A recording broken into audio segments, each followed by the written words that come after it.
जो कुछ और सामग्री भी हो सकती है उसे लेके वो रावण वहाँ से चलता है।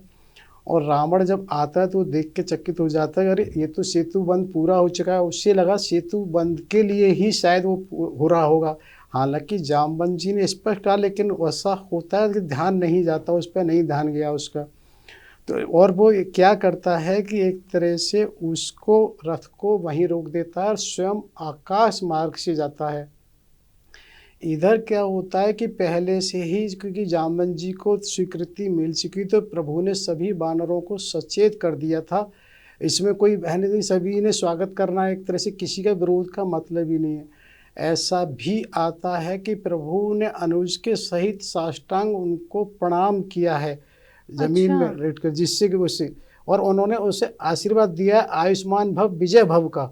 राम जी और जो लक्ष्मण जी हैं जी उन्होंने रावण को दंडवत प्रणाम किया। जी, क्योंकि ये उसका सुनकर बहुत आश्चर्यचकित तो करने वाली बात हो रही है, क्योंकि इस प्रसंग को तो मैंने भी कभी नहीं सुना। ये मैं भी पहली बार ही सुन रही हूँ। और सच में मतलब जिनसे हमें युद्ध करना है हम उन्हें ही प्रणाम कर रहे हैं, और जिनसे हमारा युद्ध होने वाला है वो हमें विजय होने भव का का आशीर्वाद। आशीर्वाद भी दे रहे हैं। क्योंकि यहाँ मूल आप ये देखिए, एक ही व्यक्ति कितने अधिक रोलों में होता है, उसकी मर्यादा उसके हिसाब से होती है।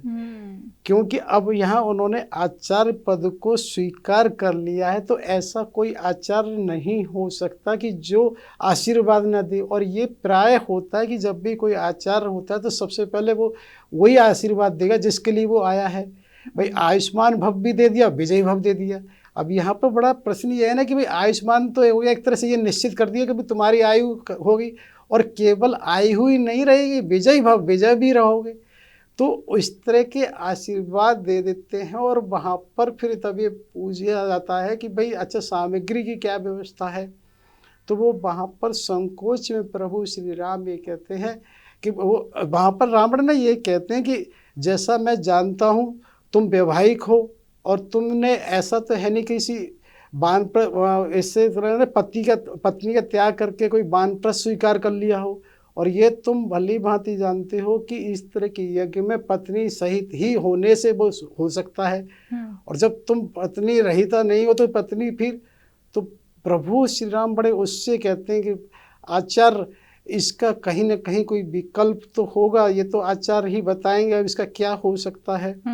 तो वहाँ पर वो क्या कहता है कि आज पौलस्त ऋषि दशग्रीव जो है किसी कम से क्यों समझौता करेगा।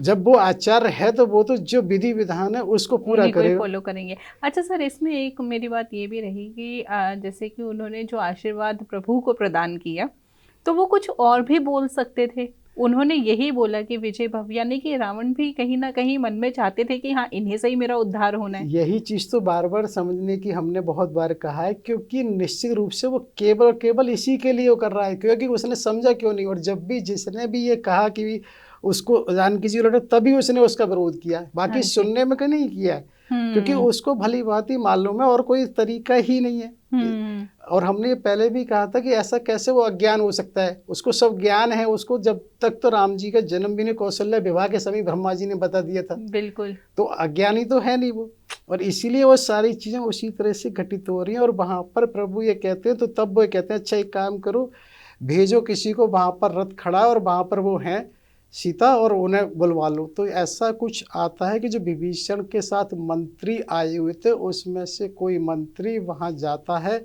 और माता सीता को लेके आता है, क्योंकि वो पहले से भी इस बात को जानती थी। और यहाँ भी उसने ही स्पष्ट ये कहा है कि बराबर बैठो और यज्ञ में पूरा सहयोग दो, क्योंकि यहाँ पर किसी और का निर्देश नहीं चलेगा। दोनों ही कारण से क्या है कि एक तो वो उसकी रावण की बंदी हैं, दूसरा यहाँ आचार्य हैं, तो उसका निर्देश चलेगा। और यहाँ सबसे बड़ी मुख्य भूमिका ये है कि हर व्यक्ति को इससे सीख लेनी चाहिए कि आपके आचार्य कहीं भी कोई भी कैसे भी हो पूजनीय होते हैं। भगवान राम ने खुद उसको आचार्य के रूप में रावण को पूजा है। वैसे रावण से कोई वो नहीं है, लेकिन इस समय वो आपके आचार्य हैं। प्राय हम लोग ये करते हैं कि जब किसी ब्राह्मण को बुलाते हैं तो कहीं ना कहीं उसका मान सम्मान इतना नहीं कर पाते हैं, ये ऐसा है वैसा है। अरे भाई, जिस समय हमारे लिए वो आचार्य है उस भूमिका में हमें ये करना है, हमें उसके आगे पीछे नहीं देखना है। भाई आप देखिए, अब रावण ने क्या नहीं किया, लेकिन भगवान ने पूरा सम्मान दिया है, तो ये सिर्फ हम लोगों को सीख के लिए है। बाकी बातों को भुलाकर, मतलब जिस कार्य के लिए जो सेतु का निर्माण किया गया वो तो मेन यही है ना कि लंका जाकर जो है रावण से लड़ाई करनी है, युद्ध करना है। लेकिन रावण को ही आचार्य बनाया, वो ही यहीं आया और उन्हीं को ही हम आदर दे रहे हैं उस दौरान। वही देना इसलिए कि उस समय वो आपका शत्रु नहीं है, वहाँ वो आचार्य है, और आचार्य को यजमान को हर हालत में बस करना ही पड़ता है। तो इसीलिए उन्होंने उनको पूरा सम्मान दिया, और हम सबको भी सीखना चाहिए कि हम जहाँ पर जिस प्रतिनिधित्व कर रहे हैं उसी के हिसाब से व्यवहार करना चाहिए। बिल्कुल सर, जब यह सब कुछ घटित हो रहा होता है, क्या वहाँ पर तब हनुमान जी होते हैं?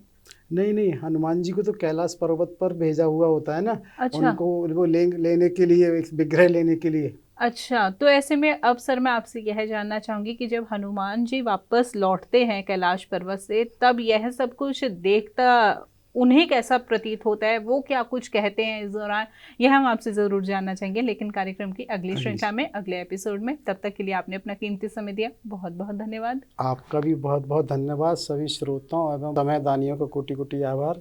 जय श्री राम। जय श्री राम।